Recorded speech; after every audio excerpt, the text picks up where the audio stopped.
What's up, you guys? Welcome back to another video. I'm gonna make this as fast as possible. I'm on my way to work.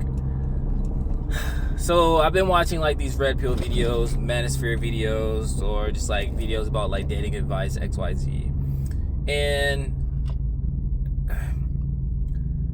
here's the thing. I don't even think red pill is red pill. I don't think the manosphere is a manosphere. I think that reality is reality. And I think that people are putting terms on reality to try and describe something that's incredibly nuanced and trying to make it simple. Women are women, men are men. Society is society. And it tends to have norms. And then it tends to have outliers. And people are having all these debates and these discussions about how women are essentially looking for the outlier guy. And men are essentially looking for the outlier woman. And that women don't want normal girls. But at the same time, men don't... What did I say? You're making an argument that women don't want normal men. Women don't want the average guy. And I don't hear anyone making the argument about how men also don't want average women. And I think that not making the argument in a way is destroying the credibility of these topics. Because if two people that are outliers are desiring each other, there's always the people in the middle that are able to fill the gap that you're not looking for to get into a relationship with or to pursue. And the reason you aren't pursuing the person in the middle is because they're invisible. And this is for both men and women. It's not just a women thing. It's not just a woman thing where women don't see the average guy. It's also a male thing where the average man doesn't see the average woman. You see an outlier. And the thing is that like there's more women. There's more women out here that are marriageable women, but most men don't want to be in a relationship with that kind of woman. And that's just a fact. And it's like I hate to hear people complain about being single. I hate to hear men complain about being single. I don't like hearing women complaining about being single either, because singleness is a choice. Singleness is an absolute choice. And being in a relationship is its own skill. Being in a relationship that lasts is a skill in itself. And being single doesn't build the skill of being in a relationship. And if you want to be in a relationship, if you want to build the skill of being in a successful relationship, you have to be in relationships and stop practicing breaking up. You can't keep practicing being single and expect to be in a thriving relationship. No, you got to go jump in one. You have to go jump in a relationship and figure it out, because that's the only way it's gonna work. That's the only way marriage works, is by getting into it and figuring it out.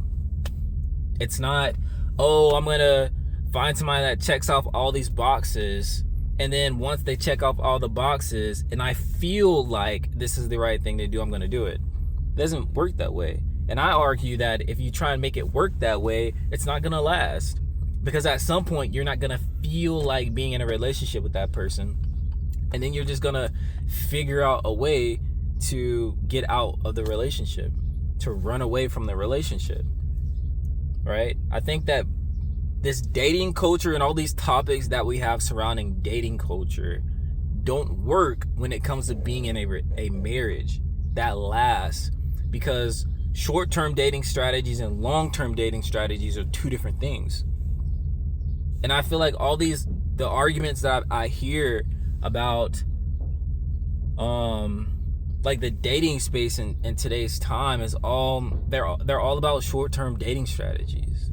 And like I said, short-term dating strategies don't work long-term. So it's like, if you want to figure out how to get into a relationship that lasts, the only solution for that is to get in a relationship and make it last. But I believe that the majority of people don't want that. I genuinely believe that the majority of people want to get in and get out over and over and over again, and just be with somebody that makes you feel a certain type of way. And when that person stops making you feel a certain type of way, you just get out of the relationship. And that's what's caused the dating scene that we're in right now, is that everybody wants to feel good, but nobody wants to go through the trenches. Nobody wants to be in the trenches. And being in the trenches is just part of being in a marriage. It's part of being in a relationship that lasts. Not every day is going to be Jolly Ranchers and butterflies. Some days you're going to be annoyed. Some days you're going to be upset. Some days you're going to spend hours trying to communicate through something that you disagree about. That's part of being in a relationship. It's not as simple as saying, shut up, go to the kitchen and cook. It's, hey, let's sit down and have this discussion about something we disagree about. And let's do that over and over and over again. And the more we do that and we align when it comes to specific subjects, maybe it might be values, it might be what role you're going to play, whatever the case may be, have the discussion and keep having the discussion until you come to a middle ground. You reach that middle ground. Two people that want to be with each other are going to do everything they can to be with each other, because at the end of the day, it's a choice. It's not about how you make each other feel. I believe once you get into a marriage, once you get into a relationship, happiness, your own happiness goes out the door, especially when children enter the picture. Your happiness leaves, it departs. And now it's about, how can I serve you? As a husband, you serve your wife by providing for her, by protecting her, by loving her, by being graceful to her. As a wife, you serve your husband by supporting him, by filling in the holes and the gaps in his life that he probably can't see, by finding problems and I want to say helping him come up with a solution, but finding the problem and urging that he finds a solution to it.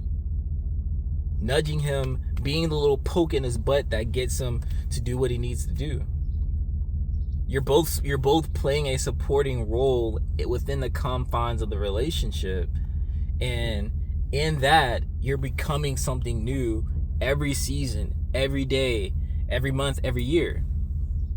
And that's what causes that real matrimony, that real maturity of the relationship, is by going through the iron sharpening iron kind of thing. Whereas I'm not saying because I know this is another like debating point that people use, that men and women aren't equals, and I think that's a crazy statement. A and B are two different letters, but if you put I want to say A and B. I and T are two different letters, but if you put I and T together, they make something. But they're still part of the alphabet. Men and women are both human beings, but when you put them together, they're able to make something better than what they are separate. I think that's the way people need to look at relationships. It's not about equality. It's not about us being equal to each other. It's about us coming together and making one thing that can become something great. Two minds that come together that have decided on one thing. When they come together, anything is possible. And I think that's what marriage is. And I think that's what we need to seek out. That's what we need to pursue, instead of these short-term hookup culture like dating relationships that don't work. They don't work. You get in, you get out. It's like day trading. You get in, you get out. I mean, you might get a little something from it, but it's not as good as getting in, sitting in there, and letting compound interest do its thing. That's all I got for you guys. I gotta go to work. We'll see you next time.